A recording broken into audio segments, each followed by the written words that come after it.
Section 1.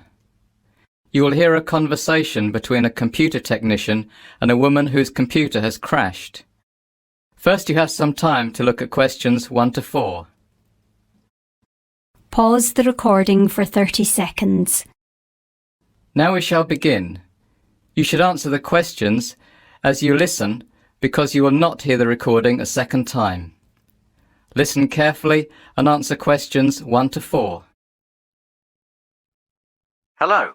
Tom's Computer Maintenance. How may I help you? Hello, I seem to have a problem with my computer. It's really inconvenient too because I've a deadline tomorrow I'm rushing to meet, and suddenly the screen went blank. Blue. A blank blue screen. I don't know if you can do something about it. Ah, the dreaded blue screen. I think I can do something about it. It's my job after all. There are a few different scenarios, though, that could be going on with your computer. You've tried restarting it, right? Oh yes, nothing. And it's plugged in, not running on battery? Yes. Are you sure? Can you check again? Okay. Yes, it's plugged in. Okay. Can you give me a bit more information about what happened? The screen went blank. No, I mean, what activity were you doing when the problem occurred? Your computer was on, I presume. You were working, right? What did you do immediately before the blank screen appeared?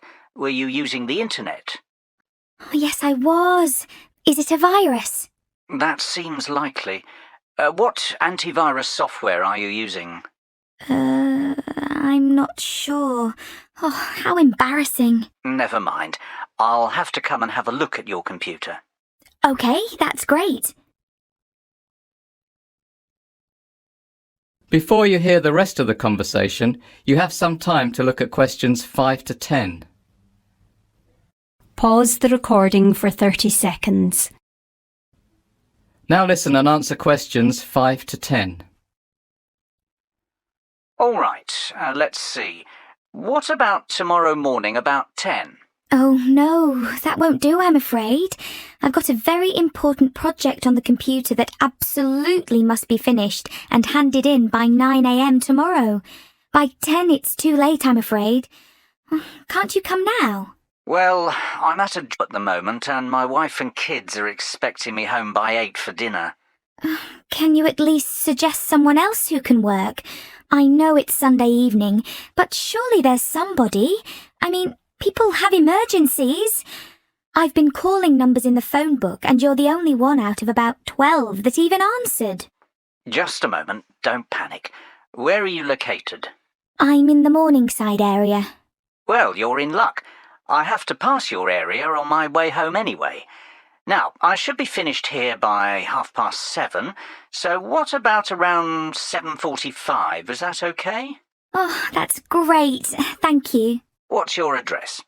14 Branston Crescent, 2F3. That's BRANIST. No, sorry. BRANSTON Crescent. Oh, all right. And your name? Sandra Sarensen. That's SARRENCEN. And the name on the buzzer? The same. All right, I'll be there shortly. Thanks. Can I ask you how much it's going to cost? Certainly. My call-out fee is £60, and that covers the first hour's work. And after that, the fee is £40 an hour. Oh, gosh. That's rather expensive. How long do you think it will take? If we're lucky, it will be fairly quick. Honestly, though, if it takes much more than half an hour, I'll have to finish it tomorrow morning, but I doubt that will happen. I hope not. Will you take a cheque, or do you prefer cash? A cheque is fine. Okay, so I'll be waiting. Okay, bye. That is the end of section 1. You now have half a minute to check your answers. Pause the recording for 30 seconds. Now turn to section 2.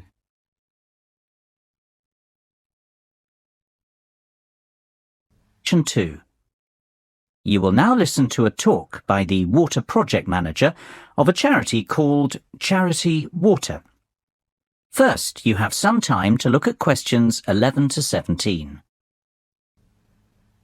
Pause the recording for 30 seconds. Now listen carefully and answer questions 11 to 17. As Charity Water's Water Project Manager, I travel to some of the most desperate places on Earth in search of clean water. And while the landscape changes, there's always one thing that remains the same. The women are always walking. Whether I'm in the mountains of Haiti in rural Liberia or the jungles of the Central African Republic, the women are always carrying water. To give you an idea of the work that Charity Water does, I'll tell you the story of one of these women. Driving down a bumpy road in the middle of northern Uganda, our truck suddenly swerves off the road and up over an embankment. We usually prefer to surprise communities by our arrival because it makes it easier to monitor how our water points are functioning without hundreds of people watching. But once you visit a few communities in the neighbourhood, rumours of your presence spread like wildfire. We jump out of the truck and walk into a party. This is when I met Helen Apis. She told me about the new freshwater well in her village. "I am happy now," Helen beamed. "I have time to eat. My children can go to school, and I can even work in my garden, take a shower, and then come back for more water if I want. I am bathing so well." A few of the men chuckled to hear a woman talk about bathing, but all I noticed was Helen's glowing face, the fresh flowers in her hair, and the lovely green dress she wore for special occasions. Touching her forearm, I replied, "Well, you look great." "Yes," she paused, placing both hands on my shoulders and smiling. She said, "Now I am beautiful." That really hit me. My job is to focus on sustainable development, health, hygiene, and sanitation to make sure Charity Water's projects are working in 20 years. But nowhere on any of my surveys or evaluations was a place to write, "Today, we made someone feel beautiful." Before you hear the rest of the talk, you will have some time to look at questions 18 to 20.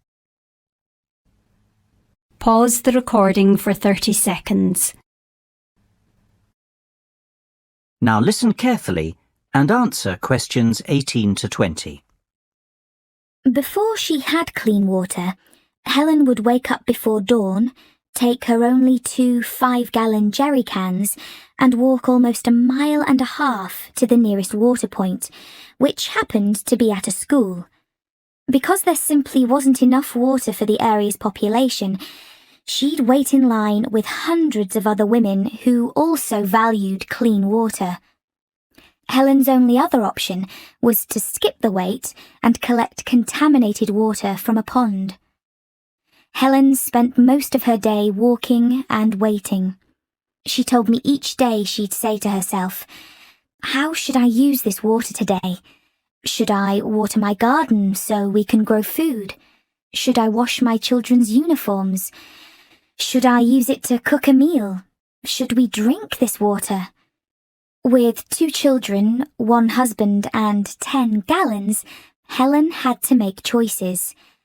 I saw the shame in her eyes when she described how she would return from her long trek to find her 2 young children waiting for her. They were often sent home from school because their uniforms were dirty. With the new well in her village, her life was transformed. She now had choices, free time, options. Also, Helen had been chosen to be the Water Committee Treasurer, collecting nominal fees from 51 households to use for the maintenance of their well. Water committees are often the first time women are ever elected to leadership positions in villages. Last month, Helen was standing in line waiting for water. This month, she's standing up for her community. And now, she is beautiful. That is the end of section 2. You now have half a minute to check your answers. Pause the recording for 30 seconds. Now turn to section 3.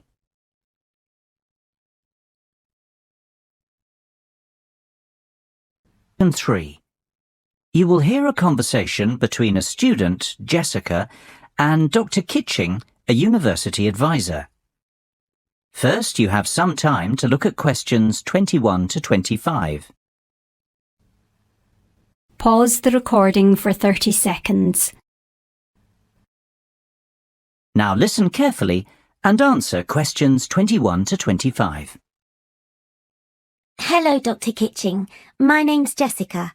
I work for the student newspaper. I called you last week to ask if I could interview you for an article about how to ask for references. Oh, yes, I remember. Come in, have a seat. Thank you. Do you have a few minutes now to do the interview? Yes, that's fine. Great. I got the idea to do this article because, well, everyone I know is rather puzzled about how to get references from professors when they need them for applications for jobs or postgraduate studies. And I thought since you're a professor and you've been working as a student advisor for many years also, what better person to ask? Yes, I have got some advice I can share on this topic. Where shall we begin? First of all, do you mind if I record our conversation? No, I don't mind. Thanks. Do you write many references yourself? Oh, yes, I certainly do. Let's see. It's variable, of course, but I'd say I average at least 50 per year. My goodness, that's nearly 5 per month. It's more than 1 per week. Yes, it's a lot. And of course, most of the requests are made in the spring or early summer, when students are starting to think seriously about where they'll be heading after they graduate in June. Do most professors do so many? Yes, it's part of the job. Of course, because I'm an advisor, students probably feel like I know them rather better than some professors, so I probably get a few more than I would otherwise. Before you hear the rest of the conversation, you have some time to look at questions 26 to 30. Pause the recording for 30 seconds. Now listen and answer questions 26 to 30. All right, so what do we students need to know in terms of asking for references or letters of recommendation? It's incredibly daunting, actually, particularly since we have such large classes. I'm not sure if my professors even know who I am. Yes, that's probably the biggest issue students face in getting references. You will invariably have to contact former professors, even if you have never spoken to them outside of class. Following on this, if I were giving a first-year student advice, I would say to make sure you've had contact with several professors outside of class so you won't be a stranger. All it takes is visiting during office hours, even if it's just to say, "Hello, I'm enjoying your lectures." But what if we didn't do that? Then you'll just have to contact your professor anyway. Make a telephone call. Tell him or her who you are and what classes you attended, this sort of thing. Remember, for your professor, recalling an average student out of hundreds and hundreds isn't easy. So tell him or her what course you took and what semester and year it was. Include what grade you got and anything memorable. Perhaps you spilled your coffee. Though at the time it wasn't funny, it might be enough for Professor Brown to remember you and it won't shed any negative light on you. It was an accident. Or perhaps, although you never spoke outside of class, you went up and asked a question that was a great one. Any information you can give to identify yourself is going to help you out. Should I visit Professor Brown in person? Yes, that would be ideal. I would suggest giving the information first over the phone, then follow up by emailing it to your professor. During the phone conversation, ask if you could meet briefly. This will be both a physical reminder of who you are and also another chance to make a good impression. Isn't it very difficult to write references for all these students you've never spoken to or really even met? Yes. For example, I was recently called by a student from 20 years ago. He lived in another country. I really didn't recall him. He told me a little about himself, and I looked back at his records. I told him that all I could do was verify that he was in my class, that he showed up for all the classes, and that he received a 3.4 in my class. Sometimes I'm very surprised that students who did very poorly in my class ask me for a reference. What do you in that case? Give a poor reference? I, like most professors I know, never say anything negative about the student. However, it is what is unsaid that can say it all. So you really want to make sure you're remembered in a positive way and have left a good impression. OK, thanks very much for all this information. The story should come out in our next printing, so if you're interested, I'll drop one copy over to you. I'll be looking forward to seeing it. That is the end of section 3. You now have half a minute to check your answers. Pause the recording for 30 seconds. Now turn to section 4.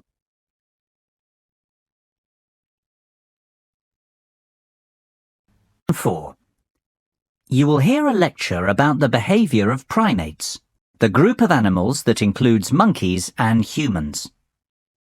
First, you have some time to look at questions 31 to 40. Pause the recording for 1 minute. Now listen carefully and answer questions 31 to 40. Good morning. Today's lecture will be about primate behaviour. Up until now, I've talked mostly about physical features, how they apply to living primates, how we use them for classification, how they apply to the fossil record. But human evolution isn't simply about how we've changed physically over the last 70 million years. It's also about how our behaviour has changed. Now, if I asked you to define what is meant by the term human, you could probably, hopefully, give me a list of characteristics that physically define us. But at a philosophical level, I would hope that what you'd be really proud of is not that we normally walk on 2 legs, but that we can reason and imagine. Descartes put it succinctly, I think, therefore I am, although admittedly not quite in this context. This lecture isn't about human behaviour per se, but about primate behaviour in general, and animal behaviour too, since just as we can use the physical characteristics of living primates to give us clues and insights into the physical characteristics of human ancestors, so we hope that the behaviours of non-human primates will be similarly enlightening for the behaviour of our ancestors. To begin, let's talk a bit about primate cognitive abilities. I don't want to mention a lot of different behaviours without first mentioning cognition. Cognition is the amount of thought that goes into a behaviour. There is a world of difference between an animal hitting a nut with a rock and cracking it by accident, and an animal thinking to itself, I can't bite into this nut. I know, I need something to use as a hammer to crack it. However, it can be very difficult coming up with experiments to differentiate these two. We can easily test mental skills, such as recall and discrimination, using methods such as the Wisconsin General Test Apparatus and various training experiments. But it's much harder to work out the degree of thought required. This is still a big problem in evaluating the status of great apes. Just how nearly sentient are they? Sentient, for those of you who don't remember, means there is the presence of conscious thought. There are various behaviours that could be seen to support the presence of conscious thought in primates. Various sorts of altruism, or helping others without directly benefiting, can be found in certain great apes. The animals team up to achieve various goals, for example, hunting in chimps. This would seem to require a degree of cognition. Another feature that has come to light recently is Machiavellian intelligence. Work, especially with baboons, seems to indicate that there is a lot of deliberate social deception going on. Sneaky mating, passing the blame on to others, using infants for defence. At first glance, this seems very complicated behaviourally, but again, it can just about be explained in a fairly minimally cognitive way. Highly trained chimps, such as the signing chimp, Washo, and the computer-aided communication of Kanzi, also indicate a high level of intelligence. An interesting fact is that these large-trained chimps do much better in the standardized intelligence tests too, indicating that we probably underestimate primate intelligence in our traditional experiments.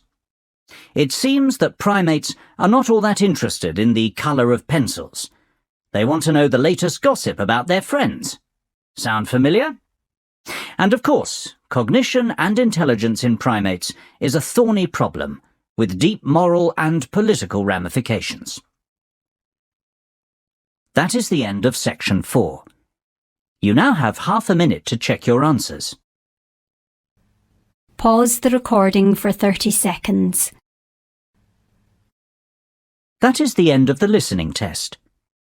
In the IELTS test, you would now have 10 minutes to transfer your answers to the listening answer sheet.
Thanks for watching. Here are other 2 videos. You can watch them as well. And if you haven't yet subscribed my channel, please subscribe it and hit the bell icon for my upcoming videos, and share these all videos among your friends.